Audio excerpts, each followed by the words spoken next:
Simple and குயிக்கா ஒரு mutton குழம்பு வீட்ல எப்படி செய்யலாம்னு பார்க்கலாம். இதுக்கு ஒரு பிரஷர் குக்கர்ல ஆயில் ஆட் பண்ணி, சீரகம், பட்டை எல்லாம் ஆட் பண்ணி, சீரகம் ஸ்ப்ளட்டர் ஆன உடனே வெங்காயம், மிளகாய் ஆட் பண்ணிக்கோங்க. கொஞ்சம் சால்ட் ஆட் பண்ணி குக் பண்ணுங்க ஃபாஸ்ட் குக்கிங்க்கு. டிரான்ஸ்லூசன்ட்டா குக் ஆன உடனே தக்காளி அண்ட் நல்லா கழுவி வச்ச மட்டனையும் இந்த ஸ்டேஜ்ல ஆட் பண்ணிக்கோங்க. நல்லா மட்டன் கொஞ்சம் வதங்கட்டும். வதங்கி வர மூச்சில் நான் கொஞ்சம் பொட்டேட்டோவை இந்த ஸ்டேஜ்ல நான் ஆட் பண்ணிக்கிறேன். அப்படி ஆட் பண்ணா ரொம்ப சுவையா இருக்கும் உங்களுடைய குழம்பு. கண்டிப்பா இதை ட்ரை பண்ணி பாருங்க. இதோட மஞ்சத்தூள் தேவையான அளவு வாட்டர் ஆட் பண்ணி 4 to 5 விசில் விட்டுக்கோங்க.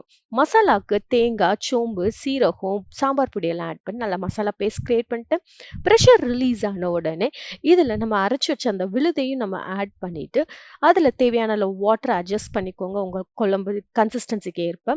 இதை ஒரு பாத்திரத்தில் மாற்றிட்டு கொஞ்சம் சால்ட்டையும் போட்டு அட்ஜஸ்ட் பண்ணி நல்லா கொதி வந்த உடனே சிம்மில் வச்சு நல்லா ஆயில் செப்பரேட் ஆகிற வரைக்கும் குக் பண்ணி அப்படியே கருவேப்பிலை தூவி விட்டால் உங்களுடைய சுவையான மட்டன் குழம்பு சூப்பர்பா ரெடி ஆயிடுச்சு. கண்டிப்பா